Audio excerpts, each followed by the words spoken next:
Good evening, everyone. Thank you for joining us tonight. We are artists in residence in the Everglades, AIRIE. We are a 501c3 non-for-profit operating in Everglades National Park and the greater Miami area. Artists are essential problem solvers who can reveal new narratives and solutions for social and environmental change through their artistic storytelling. AIRIE supports a paid, month-long immersive residency for artists in the park to explore the intersection of arts and the environment.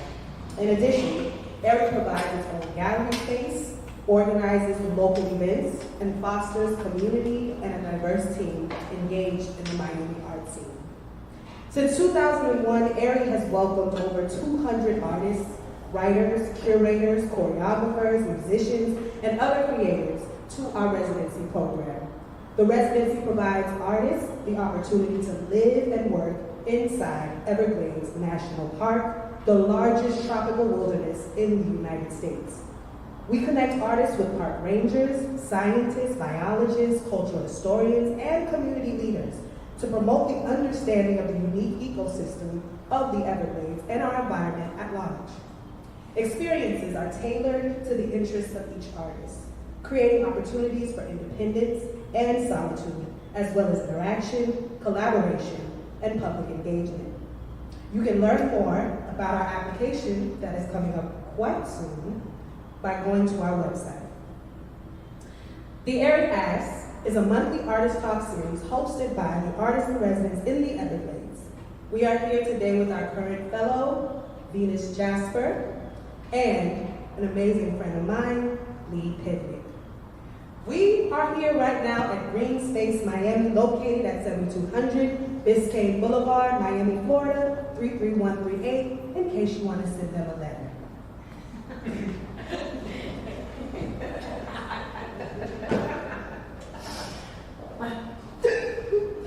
Greenspace Miami is the Green Family Foundation Trust art space and platform for discovery, promotion, and documentation of artists, creatives, and cultures of the communities in Miami-Dade County. Our program, because we work together as a community with Greenspace, is developed in collaboration with community organizations like ourselves to host topical discussions and promote cultural interchange. If you have the time, please make your way to the Greenspace Center so that you can view the works that are on display right now. And we will have someone come up and talk a little bit about the exhibition. So, to begin, Venus Jasper is a queer visual artist and musician, storyteller, world builder, writer, and curator, currently based in Amsterdam, Netherlands. They completed a master's in fine arts in 2023 at the, I'm not going to say that right, Piet Zwart. I feel, put a record in that. Piet Zwart Institute in Rotterdam. Born in a household broken by substance abuse, they spent their childhood free time in nearby swamplands, imagining worlds. The moist outdoors provided co-regulation for their nervous system. It became their queer, neuro-diverse sacred space, a place to be with trauma, to receive guidance, to be at peace. In their current artistic practice, they work with participatory performances inside greatly detailed, handmade, multi-sensory installations. Via speculative and ritual gatherings, they like to offer room for queer kinship and connection with the natural world and each other. Their first big solo show, Earth Shrine, presented a speculative shrine for soil full of earthly imaginations. It featured videos, drawings, sculptures, a scentscape, and various live programs, all wrapped in a huge, handmade willow and hemp fiber sculptural wall. I wish I could have seen that in person.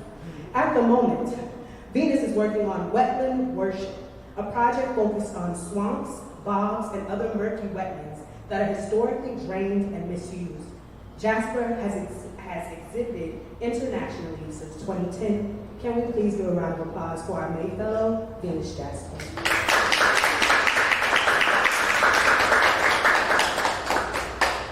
And here to facilitate is one of my favorite people, Lee Pivnik. Lee Pivnik is an artist living in Miami, Florida, working across disciplines. He takes inspiration from living systems and other species to imagine a future based on mutualistic relationships instead of extractive economies. Permeating his practice is the idea of entanglement, the touching, changing, mutating relationships between species and landscapes. Through those intimacies, worlds arise, worlds of decay and degradation, or verdant flourishing. His sculpture, drawings, and installations create a visual language for ecological entanglement, referencing fungal networks. I'm not gonna say that right. Epiphytic. That's why I like having scientists on my, because I'm learning all these new words that I can't say for real. Say it one more time. Epiphytic. So, Piet Zwart, epiphytic.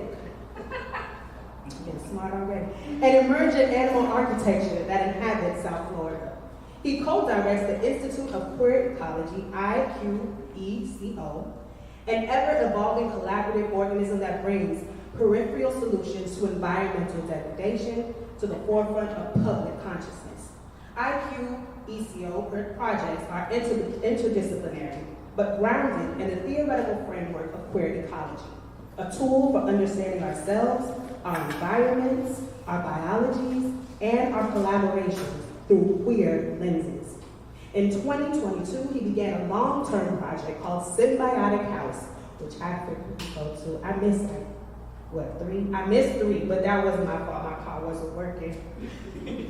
But I love Symbiotic House. I had a little song too, Symbiotic House. Okay, back to the Bible. He began a long-term project called Symbiotic House, which reimagines the home as a potential site for climate care and adaptation. Symbiotic House will grow into a nature culture learning center while enacting embodied mutualism as a design strategy. The project spawns from a desire to continue dwelling in a climate precarious city by crafting ecological reciprocity. Please give a round of applause to my friend, Lee Pivnik.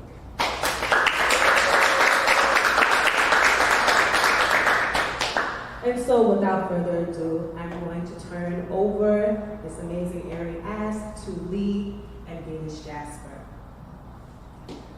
Thank you, Arsimmer. So we're starting? We started. Can I give a quick context on how I know you, and then just vacate the stage and let you jump into your presentation? Yes. That's going to be our run of show for tonight, is that Venus is going to give us a kind of artist talk presentation and exploration of some past work, and then we're going to have a conversation about what they've been working on right now as a part of their fellowship at AIRIE, and then open it up to Q&A for the audience. But this is so exciting to have you here in Florida, a long way from home, from a swamp far from your own, but that's become your home now for a bit. You're at the 3-week mark, are you? Yeah, something like that. We met first online 3 years ago or so, because Venus is also a curator and works on programming is in addition to their personal artist practice, and had organized an exhibition called ''𝐕𝐞𝐬 that I was showing the video work in at their kind invitation. And so, and then I ended up in Amsterdam and hit them up because I don't know anyone else there. And we had a lovely conversation, and just they took me around the city a little bit, and it was just a really that's the joy of the art world for me, is being able to connect with people that maybe the only thing you have in common are your interests. And we share this deep interest and commitment to is this a thing in the Netherlands that people talk about draining the swamp in a good way? Or is this a strictly American phrase? I mean, the whole country is drained. Yeah. It's there because it's being drained. And we have that kinship here too. And it's a phrase here, a rallying cry to root out corruption, to drain the swamp. And the swamp is such a fantastic and beautiful space of refuge here for many people as well. kind of as a belated land acknowledgement, what you were just saying about your personal refuge being found in the swamp. There's a whole rich history of the Everglades being a refuge for indigenous groups, for people escaping slavery, and it holds all of that. And so when we have these kind of like top-down looks in ecosystems like this as things and tools to be drained and developed, it overlooks that. And so this was kind of a conversation we had a bit there, and one thing led to another, and you've ended up here. Yes. And we're all really so thankful for it. And so I'm going to let you jump right in, and I'll be back in a bit. All right. See you later. Bye. Hi everybody. Special to be here. Are we moving the mic? What you doing? No, I'm doing. Yeah, don't worry. I got you covered. But thank you. So did the Pivnik. Yes. So I was thinking to start the presentation or tonight's talk a bit with some background on my work, so you get a bit more insight in my brain and my making and my journey a little bit. And it also touches upon swamplands and wetlands and the earth a lot. So let's just start. So as was said in the introduction, I had a big solo show called 𝐕𝐸gh𝐬𝐬. This was in 2022 in Eindhoven, which also happens to be my birth city. So it was quite special to return and have an institutional solo exhibition there. And the work, as was said, was comprised of multiple sculptures, videos, installations, all kind of wrapped in a sort of giant wall made of hemp fiber and willow twigs. And this was actually also in there in the center of the exhibition. And this sculpture is called Eden Spacecraft, and it's based on a drawing I made a very long time ago when I had this idea to make a sort of spaceship that you can click onto a big office building, or it's sticking out of a building, like downtown Miami, the skyscrapers, just you click it on so people have a moment to not only be with nature and moisture and plants, but also to have a sort of solitude or refuge pod to be in and kind of relax or reconnect with the non-concrete world. And I never made that thing in 3D, so during this show we made the first iteration, and it's made of wood and agricultural plastic covering, but inside there is all sorts of medicinal plants and herbs from the region of Eindhoven, and also some plants that are completely not from the region of Eindhoven, and I try to kind of mix those. And at the center of it was this sort of futuristic fountain that had all these tubes and water flowing over it.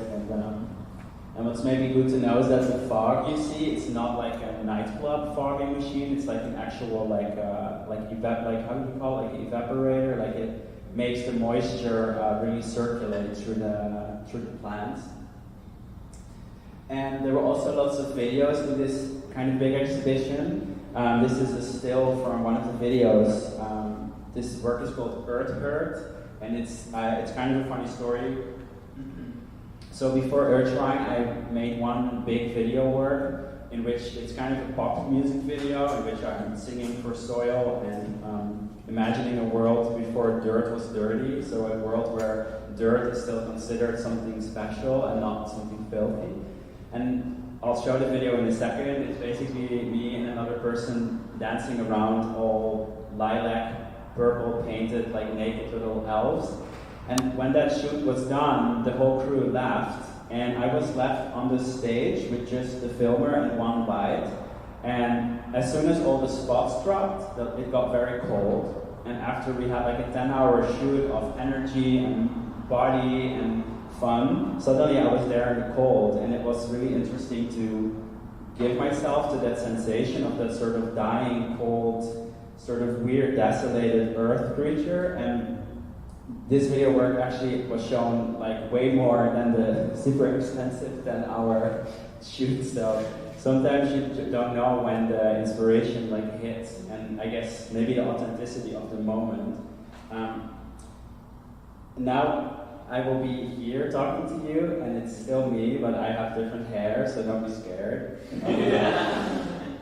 Earth Shrine is an exhibition that is trying to be a temple for the earth, for the soil, where people can come to spend time with soil, with earth, to connect with earth and soil, and to somehow remember that soil is something very sacred. For the show, I was looking at what a temple is made of, what actually is a shrine, what is a temple, what is a sacred space, you know, what do people do there? People meditate there, pray there, people go there to leave offerings. How could I represent the sacredness of the earth? So it's also funny to bring it into an art space and to say, now it's a soil shrine, and actually, you know, the shrine is everywhere. The whole earth is an earth shrine. It's like a speculative sacred space for soil. It doesn't have to be a scientific space for soil or a real religious place. It's a speculative sacred space. Yeah, that's just a little bit. The full video is on my YouTube and website.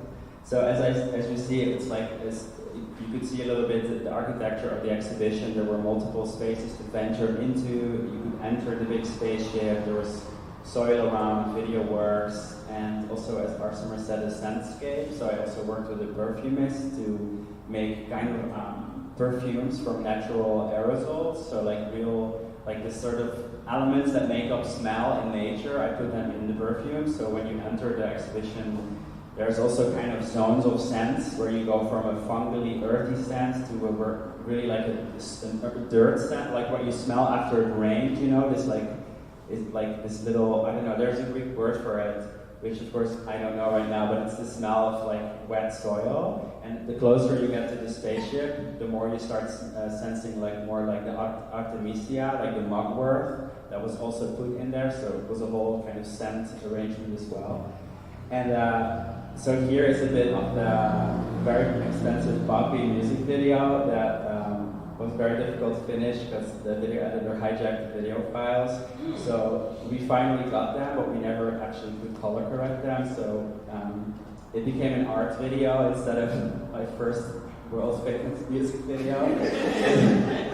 Art has more space for things that are not maybe super commercial. But it's still fun.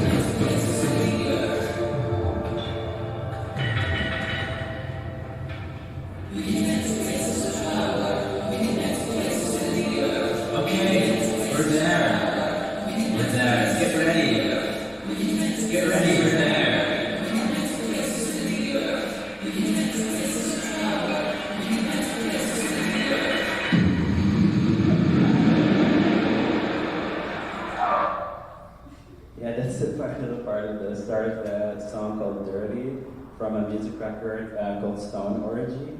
And so I was working, I think 2019, around this idea of how to fuse, like how can I say this, like all over the world there were a lot of oral cultures, like cultures before the written word, before books, like based on storytelling, exchange, of gathering in circles.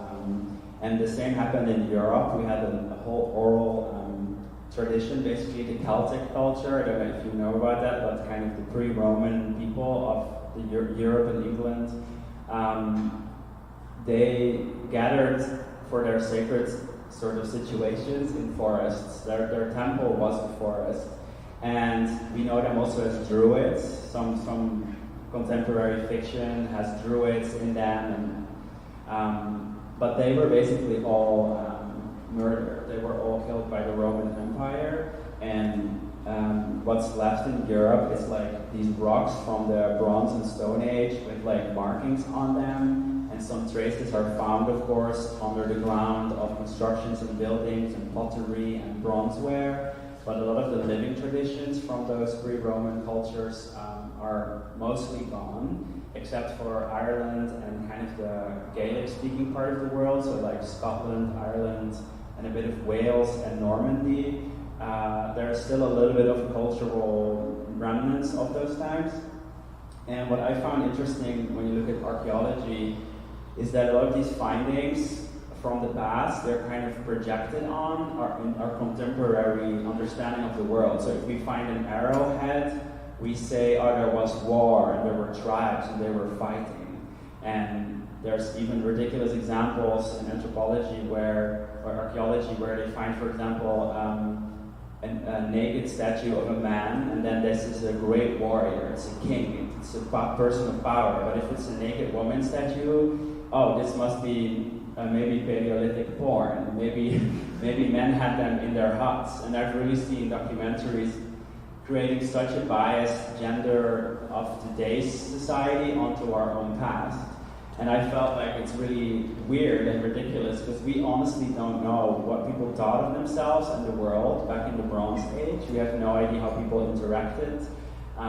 Maybe they were sharing poetry, maybe they were doing massage exchanges. We just don't know because it's like an intangible heritage. And so in this drawing series, I was kind of playing with this kind of paradox that what is left is usually a hard rock or a stone. Or I think last week someone said this, was it you, about the ceramic, that somebody found ceramics from also here, and then, oh, this is their culture because it has it's a terracotta pot with a stripe here, so they must have thought this.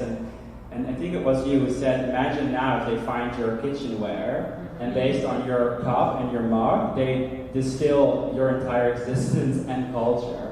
So it's kind of tragic that we have these stone objects to translate all these ways of living that are basically lost. Especially in a world where the conqueror usually writes history, and all the people who are, not so much in the power center, they don't really get to share their story.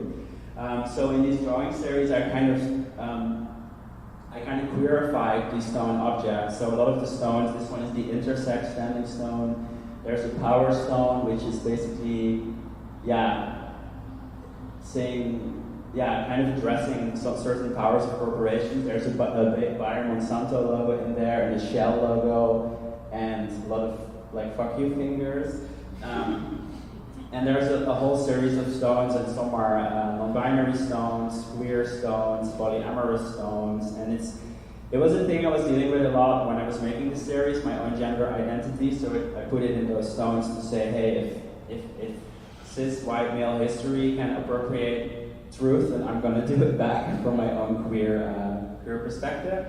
But that was kind of the period that I closed with the Earth Shrine show, and then moving now to the wetlands worship, which is also why I'm here, is that at the end of Earth Shrine, I realized that I was maybe more interested in this really murky, stinky, weird somatic space of a swamp, maybe more than soil and earth, because I grew up in Eindhoven, which is a city next to swamplands, where historically when the Romans came north, a lot of the indigenous Celtic groups, they also fled to the swamps to survive, and there's myths and legends of a lot of the kind of tribal leaders escaping in the swamp and hiding there, and there's no traced written history about all these people, but swamps have always been places of refuge.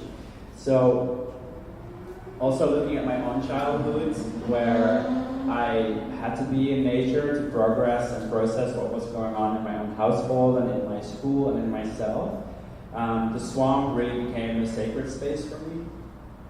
And so I decided to base work on the swamp in a way where I would both make the work more murky. So whereas Earth Shrine had still like an element of pop and like lavender and kind of the video clip nice and upbeat. With the wetlands worship, it became all a bit more in a realm of emotions and maybe unprocessed grief and pain, but also mystery and enchantment. And here you see me in a showroom in Lithuania, which is a country in the Baltic states. And that's basically, you have Europe, Scandinavia, and the Baltics, next to Russia. And it's funny because I was there performing in this gallery space where I built a swamp. And then later I heard from an older lady in the audience that there's a story actually that in Lithuania the devil is in the swamp and is asking you to come in. And I was like doing this exact same thing. Like, oh. And here you see me also in the mid-performance. I'll show a piece of the performance. And what I love from this moment here is that it kind of looked like the Venus from Botticelli, I think. Standing in the shell, but then I'm standing in this murky pool where you even see trash floating in the swamp. And this is the end of the performance, so I'll show you the video of the performance. So children, close your eyes. A bog is a wetland that is acidic. A fen is a wetland, alkaline. Swamps full of trees and other woody plants. Marshland, marginal and inaccessible. Generalized and conceptualized, an art installation by a post-New Age swamp princess. Would you like to be forgotten? I only stink because you trained me. When is the last time you entered me? When is the last time you spoke to me? Maggie, Maggie, little bitch, Maggie, Maggie, little bitch,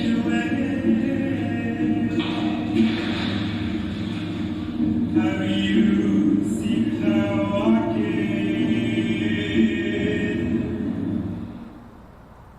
So that piece was based on the spoken word part and the kind of audience confrontation, and then a song and like a dramatic ending. And it's basically like the ending also is based on a lot of like in the bogs and swamps in Europe and Scandinavia. A lot of offerings are found, so the people of the old days would leave offerings in these bodies of water. They believed the mirroring of the water was a sort of portal to another world. And also they left apparently people in there, so we find these kind of shrunken bodies that were given to the spirits in the box. And I find it quite fascinating.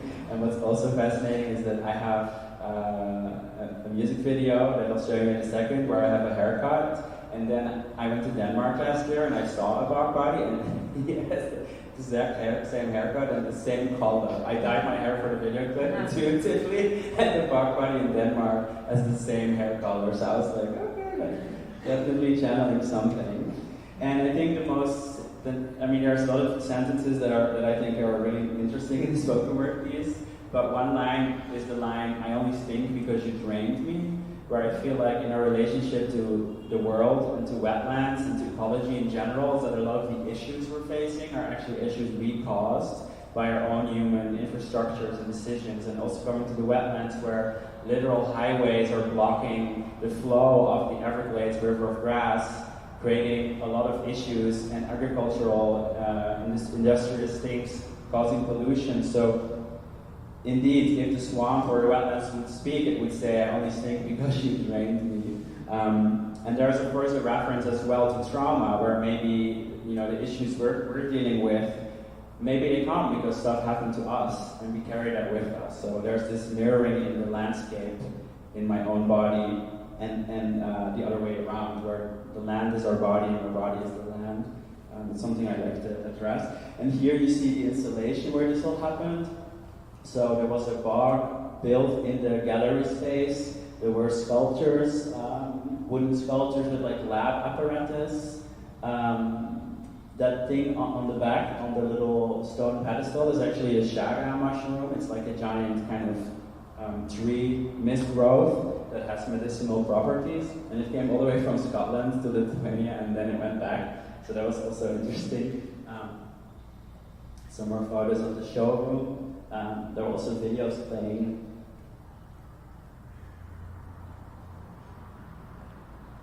So these are like my sculptures, I could say. But I always bring it all together in kind of an installational world, just like in a shrine. And I like this as well, like a little twig basket that's like archaic but also modern with this weird silicone plastic. And some more lab stuff. And then, yeah, as I mentioned, the other video clip with the hair. So basically, the song I sang at the end of the show in Lithuania, it became a music video again, another attempt. But this time I decided, let's just make an art music video and try not to go for the whole pop situation. But this one was filmed in Iceland from a drone, and as a little context is the costume I'm wearing, which I should have put the photo in here as well. It's actually a wetsuit that's been customized, and it's adorned with seashells, leather made of fish, because also in the past people would use the leather from fish that they caught to make also their artifacts. Now fish leather is mostly thrown away. So it's fish leather shells on the wetsuit. There's some symbols and also my own tooth. I had my tooth removed, like the back one in the back, and I put it on the costume as a little talisman. And then on top of the footage I shot from the drone, you see all these images of fish that kind of died because water got too acidic or had no more oxygen in the water. And that's also something we see all over the planet, that fish populations are dying. And I shot this in Iceland right after I did a performance in an old discontinued fishing factory. And it's a little side note, but in the 80s, Iceland had a very big economy because they had huge fisheries. And they fished so much herring and codfish from the ocean that the fish almost died out. So their own, harvesting without giving back kind of collapsed the economy of Iceland, and you see this, of course, everywhere around the world.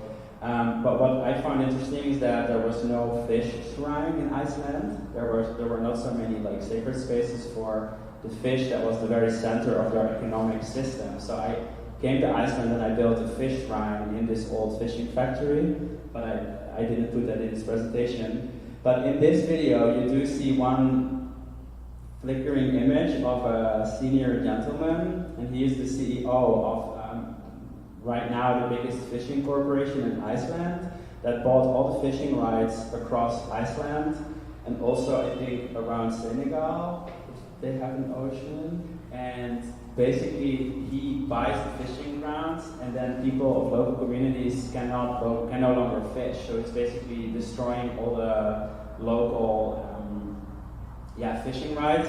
So I put his face in here in between the rotting, dying fish to be like, you know, you're this horrible corporate person, who's causing again fish to just die out. And so I'm also not against fishing, and I'm not against being in relation to the world and eating. I mean, I didn't make myself, so I'm gonna do what I have to do. But I guess all the works are about sort of giving back, right? Like there's a giving and a taking, and there's a relationality that goes two ways, which I feel like a lot of us have kind of forgotten. So this work is also a bit of an ode to, this kind of griefful aspect of how we treat our waters. So.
presentation, but I guess you were lucky, so because you could see the whole piece.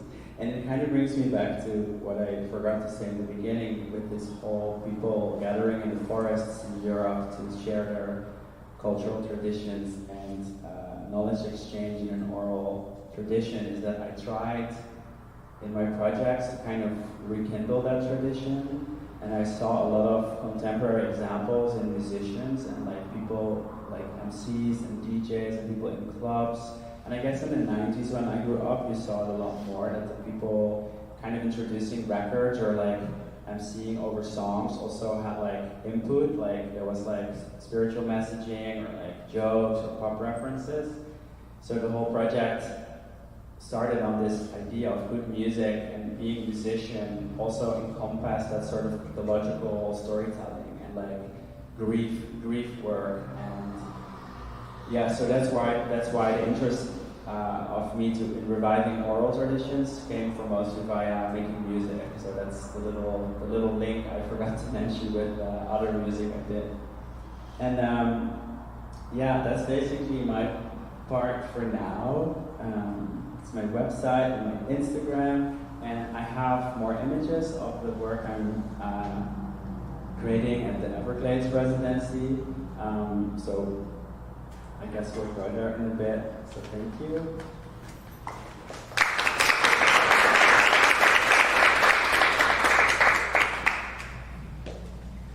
Incredible. What a treat. I actually hadn't seen a lot of this video work.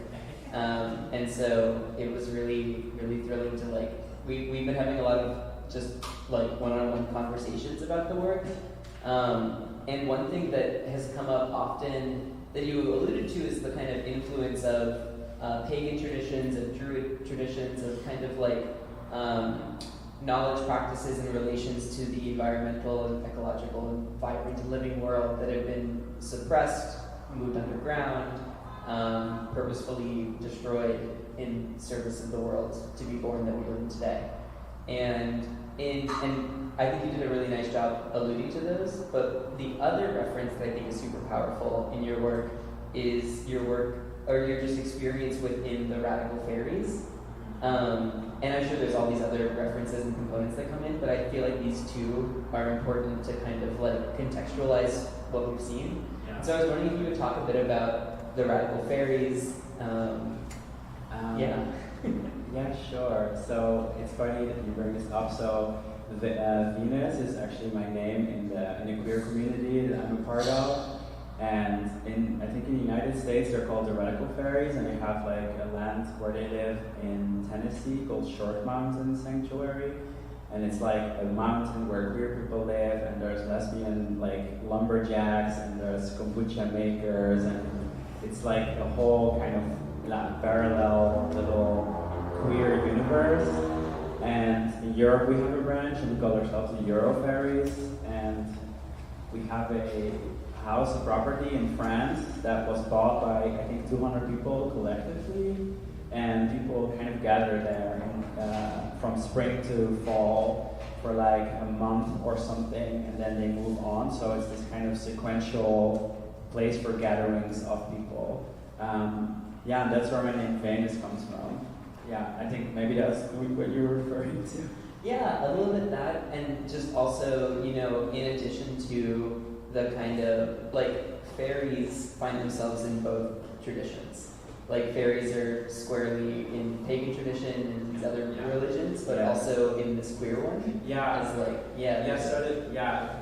Totally. Like, so the radical fairies kind of started when the queer scenes became very more militant and butch. So, like, in the cities, there was a lot of kind of cruising in like toilets and parking lots, and there was the whole moment of people wearing denim, and then the whole leather motorbiking and the leather fetish that happens in clubs and in fetish parties.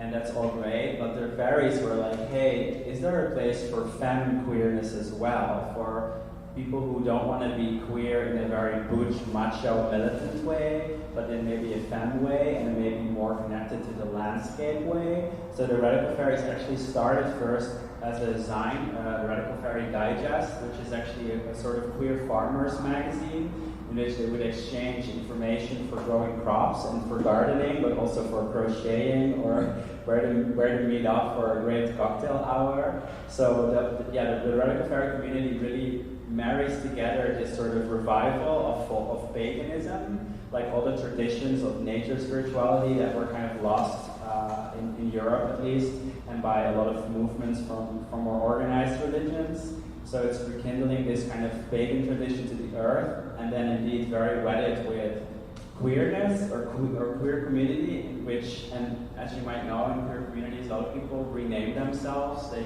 pick a chosen name. So yeah, the tradition of the fairies is really in my work.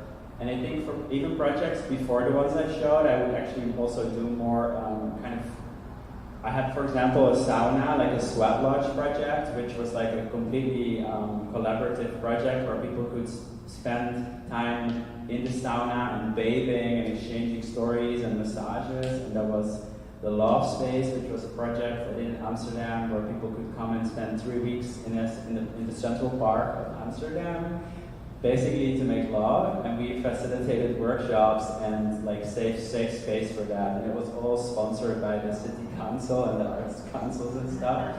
And indeed, with the projects I showed here, it's not been so much group work, but yeah, it's something I'm really excited about too. Yeah. Do you imagine in Florida a state-sponsored love tent? I could, but after 3 weeks here. Even for 3 weeks, I realized it might be harder than I thought. We'll get there, we'll get there. One of the things that comes up in your work often is this idea of kind of installation, or even like the set. Like you have a performance component in many of the works, and then this world-building sensibility to the way that you move through it. And we were having a conversation the other day about both the idea of world building in contemporary art practice, but also like how each object in these installations kind of becomes only complete through its relations to the other things in the room. True, yeah. And so in many ways, I think this kind of world-building sensibility that comes into your work might come from this desire to construct ecosystems and to think like an ecosystem. And I saw a quote last night that was actually from John Baldassari. That's super simple, but it was just that instead of looking at things, look between things. And that's a very like ecosystem approach to understanding not just the components of a system, but how it all interrelates to each other. And this is happening in the work with not just objects and performance and light and sound, but smell and touch, and like you're really activating as many senses as you can too. Yeah. So I think it's a very open observation that I want you to kind of just like vibe with and respond to, but I'm also curious, when you're working with all these mediums, what feels comfortable and what feels uncomfortable, and like like where did you begin in it? Because you have a very broad, multidisciplinary way of working. I didn't really know her. I mean, thanks for this. And yes, it's true. Like, I think a couple of years ago, someone also, because I keep saying I make like worlds or temporary kind of communities, and she said to me, "No, you make temporary ecologies." And it's so funny because with ecology, we usually think of like green stuff and plants and like, oh, it's ecology, it must be alive. But of course, ecology is way broader than that, and it's so much about the interrelationships between living and non-living things. So I think I built communities, ecologies, something like that.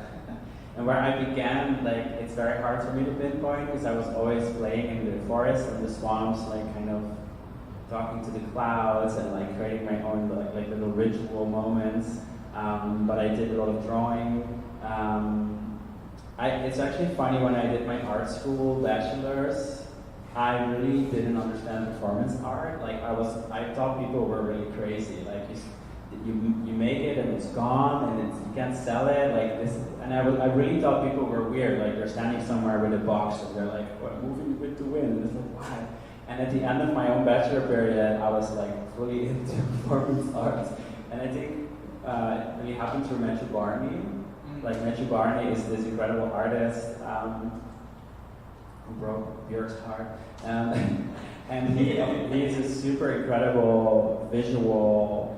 Yeah, it's amazing. He makes movie sculptures. It's very, very like folkloric and pop and colorful. And I was like, wow, that is awesome performance art. Like you get to like just make a sort of universe with symbolisms and stuff. So that really inspired me to morph towards performance. And what I'm not comfortable with, yeah, it's like, I think I don't know if it's comfortability, but it's really hard to do all these mediums because it moves between like the stuff I made here, the ceramic bowls, like for me, they are not an artwork. They're only an artwork when they come into a constellation of the larger design of the wooden structure, of the little plastic tubes and the pumps, but we'll get to there in a second, because I wanted to build a shrine for mosquitoes, and so the ceramics are like a little part of that, and so I think even in the last few years, like I used to be really against like synthetic materials, and this is all faded because I felt like this definition between natural and unnatural is very artificial actually, and it's very weird and dogmatic to say what is natural and what is not, because I keep having this example. Imagine somebody who makes crafted woven baskets, like beautiful artisanal traditional baskets, amazing, but they get flown around the world to be in biennales, so people can say, oh wow, this is a natural beautiful craft object. But the whole infrastructure of the airplanes, the MacBooks making the promotion, all of that is also part of that same basket, even though you don't see it in how it's displayed. And I think I started to become more, I don't even have the word for it, but I started embracing these paradoxes more and more, that even in Earthshrine, the stuff that I thought was the most funny were like the little weird plastic crystals like melting over the spaceship and stuff. So, I like all the materials, but it's just, it's difficult in a material sense. Like I'm growing fungi in my studio in Amsterdam to grow on sculpture, so then fungi needs a special like ecosystem to survive. So if I don't build a lab room for that sculpture to live in, the fungi will die. So I want to make living sculptures, but it's like, damn, I need to basically hire like a mushroom specialist who knows how to keep the mushroom part of the sculpture alive when someone else needs to figure out how to ship it and promote it. So I think it's not that I'm not comfortable with it, but it's just, it's very complex and exciting and draining. So you alluded to your in-process mosquito shrine. Yes. And so I would love to get into this because I think they're in environmental and kind of eco and bio art practices. There's often a desire to collaborate with living organisms and bring them into the gallery space, and there are like varying levels of ethics there. And you have this fascination with the one animal in Everglades National Park where ethics just ends. Yes. It's like you've jumped off the cliff of ethics and it's a sport to kill as many as you can. I guess pythons are kind of like that too, but a whole other beast. So yeah, I was wondering why mosquitoes, and walk us through a shrine. So the mosquitoes, it's very funny that when I had my first Zooms with AIRIE people from the AIRIE residency and the national park, I was being told that I cannot use anything from the park, I cannot forage plants, I cannot take things from the park because visitors are not supposed to be inspired to also go out there and forage stuff. So it was like, make sure that you get inspired by the national park, but don't touch it. And then I was like, what about mosquitoes? And they were like, oh, you can kill as many as you want. And I was like, wow, damn, this is so bizarre that like in this state-protected national park, like the biggest of the state, it's like all this bravado about how special it is, but mosquitoes, like you can just kill them basically. And of course, I totally immediately was like, wow, that's so interesting. Like, what is the place of that mosquito, like in a cultural setting or a setting of storytelling or even a setting of appreciation? And of course, back home, there's many mosquitoes in Amsterdam, and actually, I think it was last Christmas that I had a mosquito in my room. And I guess here Christmas is pretty warm, but in the Netherlands, Christmas when I was a child used to be snow, dark, cold, no mosquitoes. And there was a mosquito now in December, and our January 1 was the hottest in the last 500 years. Like we had like an ice cream basically in the sun after New Year's Eve. And again, maybe normal here, not in North Europe. And this mosquito in my room just fascinated me. I was thinking, is the mosquito also a sign of the changing of ecology? Like, is the world getting hot? Are mosquitoes going to take over? Yada yada. And then basically here, I was like, I heard that there were 42 types of mosquitoes in the Everglades. I was like, wow, this is cool. And so to take it to a shrine, the idea is to also right now, but also when I get back home, like I'm working on a series of sculptures that host things that are alive. And again, it's very tricky because why is earth not alive, or air, or water, or clay? Why is metal not alive? So in terms of ethics of art, like we would put like the dog here, we would be like, wait, there's a dog in an art show? Like, wow, you know, alarm, but we're never talking about where my MacBook came from. I mean, we are, but not so much. Like the lithium in there, you know, where does this metal come from? What is the cement doing to the species in the soil beneath? And those are things we as Westerners often don't really address anymore. But then if we would see a dog or a little pussycat, and it's, of course, I also don't want to like harm a dog, but a lot of people who don't want to see animals hurt, they do eat animal products. And again, no judgment, but there is something weird where we need to somehow relate maybe to a non-human in order to like see it and respect it. And indeed, mosquitoes are at this odd periphery where we all squash mosquitoes, but then if I would do it here, I would say, come to Greenspace, and at 8 o'clock, we're gonna like squash 100 mosquitoes in a box. We would be like, oh, but should we do that when, trust me, at home, we've probably done it. And so I think that's an invitation to be like, hey, what is happening there? If we would unlock that, like the normality of squashing the mosquito, but at the same time talk about, wait, like, you love them or something? Like, there's something in there which I find fascinating. And, you know, looking, of course, at the that's very cliche as an artist to say this, but looking at Donna Haraway and all the, like, staying with the trouble and all these multi-species philosophies, I was thinking, what if you would have to stay with actual trouble and discomfort in order to see art? So the larger vision is to make these sculptural objects that have mosquitoes in them, algae, other kind of living entities, and in order to see the artwork, you'd have to basically suit up in a sort of mosquito-proof suit to enter a room that's like a lab room in the museum with its own ecosystem, and you would have to be on the same level as those other species in order to see the porcelain objects and the video works and the paintings. So it's like kind of letting the bugs and infestations really co-populate the art gallery. And I think then we're maybe actually in the real world in some weird way, because it's not cleaned out and removed from the white cube, it's actually brought back in. I also love that mosquitoes, and really so many, the vast majority of insects, are in these really radical moments of transformation as a core part of their life. The mosquito, for us, is like something that thrives in the two areas we don't have access to. It's, you know, born into the water, it swims and squirms, and then jumps to the air and flies. And there's in the bowls that you presented here, which I encourage everyone to take a look at after. Hey, there we go. There's these kind of dragon forms throughout that feel similar to that. They feel kind of like larval in some of them when they don't have their limbs yet. And then I think of almost like a tadpole growing, or the mosquito reaching its final stage. And of course, they're very lily pad-like.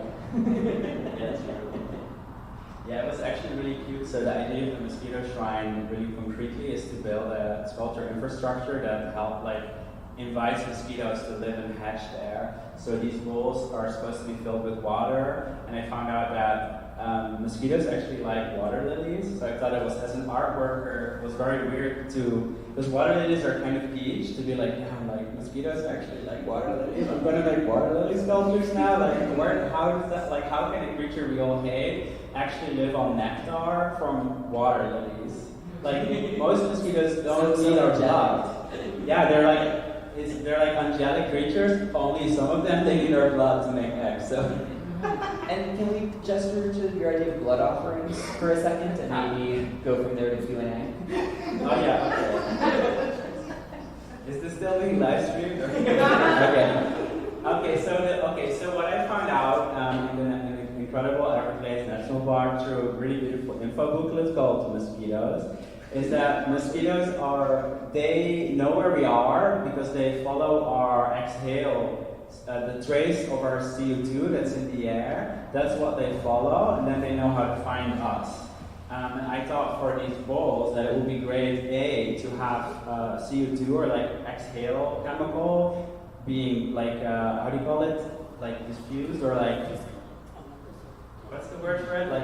Yeah, too. But this is actually what you already, in the video work you showed, you were showing kind of this moment where you're sprinkling dry ice.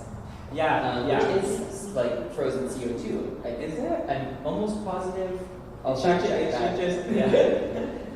But the idea is to have the bowls also have a mixture of CO2, and then the blood offering part that got some of the rangers really excited. Is that I was thinking, so some of the mosquito females, they need our blood to make offspring, and most of the mosquitoes don't. So again, not all mosquitoes want to eat you, only some. And I thought, what if we would actually leave blood out in a bowl for the mosquitoes? Would they actually still necessarily go to us to take the blood? And of course, it's not so much some scientific test, but it's more have we ever considered giving them what they ask for? And that's something we, as a Western society, is the last thing we think about is maybe actually giving in to what some groups, some things ask from the larger oppressive systems. So for me, this idea of offering the blood to the mosquitoes, it's quite fascinating, maybe for a sci-fi movie. But I talked also with a ranger about this, and they were like, I don't know if they would understand. When I look at the more than human animals and creatures, and the ones who are learning human language, and dogs and orcas who are currently having a whole language, I don't know if you're aware, but we're learning more and more about animals that they actually have language, which we kind of already knew. But I think mosquitoes will catch on sooner than we think if we start leaving them maybe a blood offering for them. So I was thinking it's actually really interesting.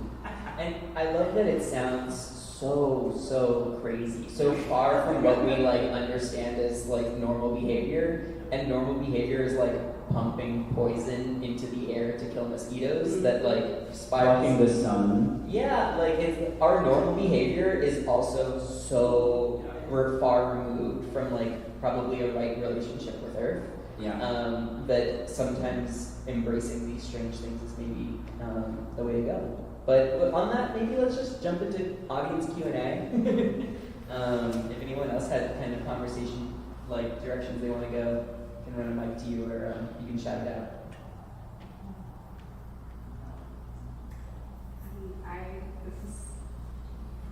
I feel like people hear me? Yes. This is less of I'm very curious, so I saw a lot of your costuming and kind of the intentional play of wetsuit, but also pushing it in this new direction. And I'm curious what you thought of the bug suits, the ones in the cabin and everything, and I'm curious if that's brought up anything for you of costuming in the Everglades. Yeah, totally. I mean, yeah,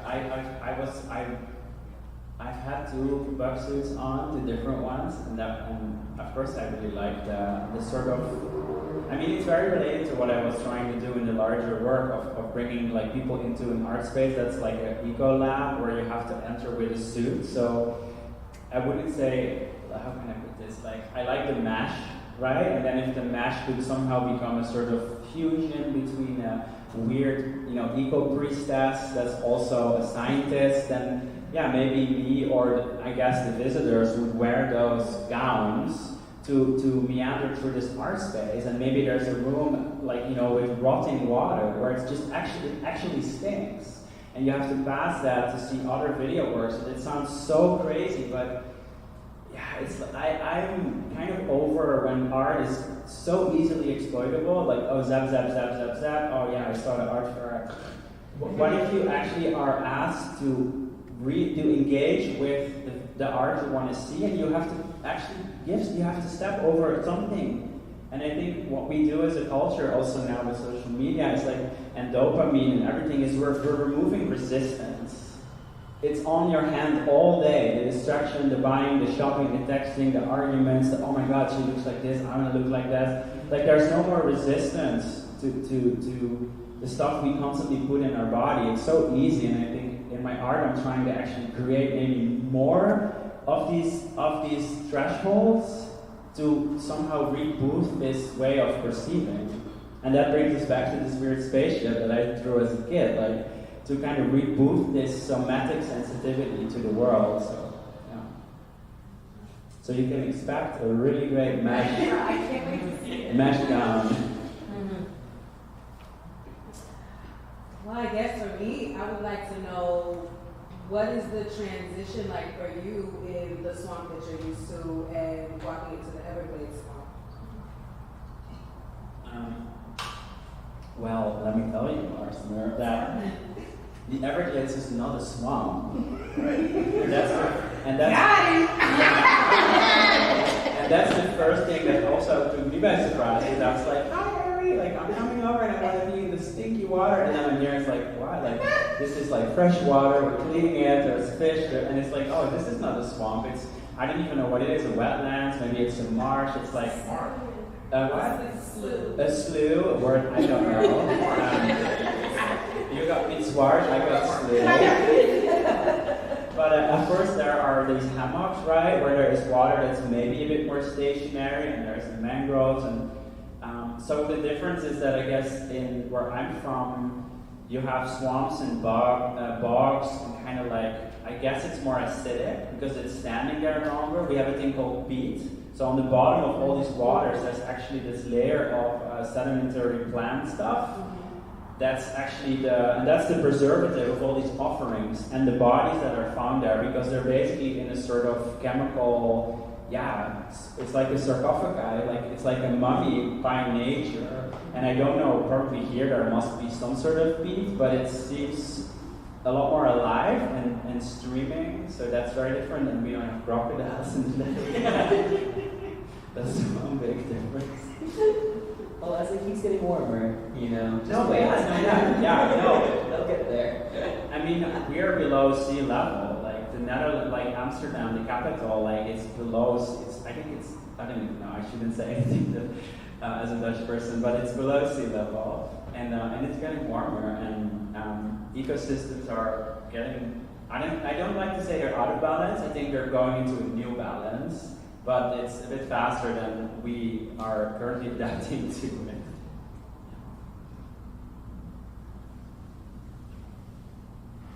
I have one more question from the mic. Collaboration. How do you approach collaboration, in your video, and some of the videos that you made? Are you working within an ecosystem? Is it kind of like the all call, I'm about to get naked, you get in the water, come with me? How does it? It's funny you say this. I wish I was more in the ecosystem. I don't know how it's here, but in Europe, and especially the Netherlands, and especially Amsterdam, there's quite a individual culture. People are very much doing their own thing, and of course it has a lot to do, with economy. People have jobs, people need to work, people need to survive. But for example, in Germany, there's a lot more collectives, even collective housing and kind of art collectives. And in the Netherlands, of course, we have art collectives, but not so much as I would wish there were. So I'm not currently living in some sort of, cool, queer, eco household where everybody is like, yeah, like, that would be incredible. And I know Lee's working on some incredible... No pressure. No pressure. There's an island for sale for 13 million, so maybe if we check. No, there's a bird habitat for sale for 30 million. But I think I keep talking about this also in the context of here that in the Netherlands there's quite a lot of art funding, so it means that certain projects are able to get money easier than I would say in the United States. But the result is also that people are depending more on money and institutes than they are depending on each other so much. And we are depending on each other, but it's like we forget that. And I think surprisingly here, where it's probably much harder to be a visual artist, I think people do all know each other. People who are working in Miami art probably know each other more or less.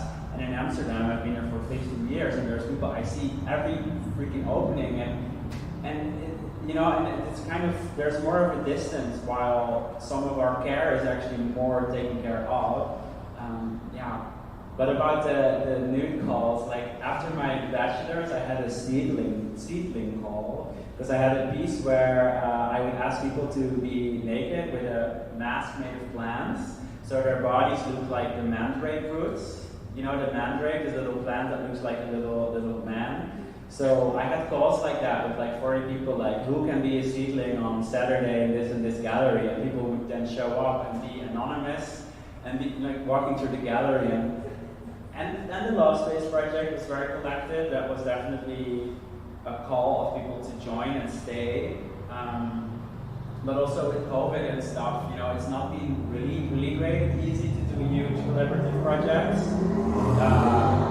So for now, the collaborations are mostly like commission-based. Like I asked somebody to work on a costume I started, or finish it from a sketch I made, or we collab on it, and even the video in Iceland. Like it's because there was a guy in the residency who was a drone operator that we were even able to pull it off. So it's very based on commissions and people I have to hire, but also it flows. Like I meet a filmmaker in a club, and it's like, oh wow, and give your contact, and then so I'm very intuitive and streamy about it, which is great. But at the same time, like I've been thinking maybe I should keep a little booklet with like really solid people who work on film or on costumes, because I guess the longer you do it, the less energy you have for really weird like collabs.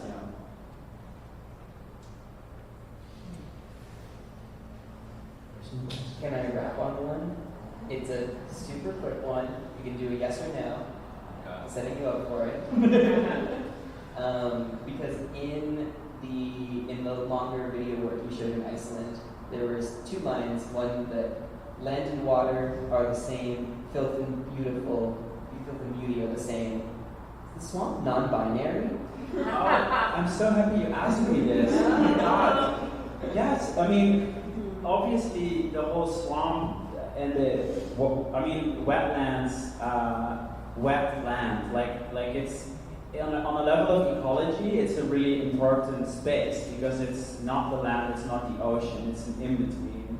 We need this ecozone, we need these regions, because if the ocean starts to rise and we didn't have the mangroves, it would erode the land. I think the Mississippi River is this river who used to be incredibly alive, incredibly beautiful, and it's all dammed and diked off from top to the bottom. So it just is becoming like a toilet flusher that flushes into the Mexican Bay or ocean, or what it is called, the Gulf. And that's because the in-between is gone. And of course, if you look at it from this queer gender perspective, for me, the wetlands that is not easy accessible, not easily used for agriculture, that is not a great lake or a beautiful mountain, but this weird in-between that capitalism doesn't want to acknowledge, can't do anything with it, because is it porn or is it the fishing? What is it? And I think for me, this in-between that is kind of defining easy exploitation, yet has so much mysticism and so much purpose to the larger ecological system, for me is totally non-binary and queer and sacred. So that's a good question. And I usually say that that it's very trans space or like a queer space. You do in the work. I was able to pick up on it and know that you position. Was it the high heels? Oh, they're there too. Anything on that? Thank you all so much for coming here tonight, and thank you all.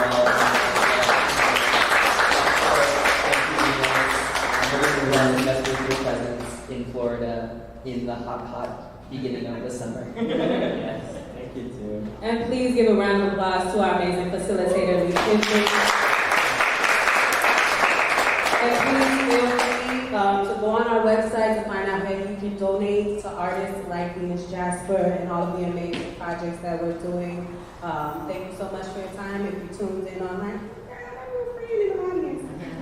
if y'all tuned in online, thank you. And for those in the audience, thank y'all for being here.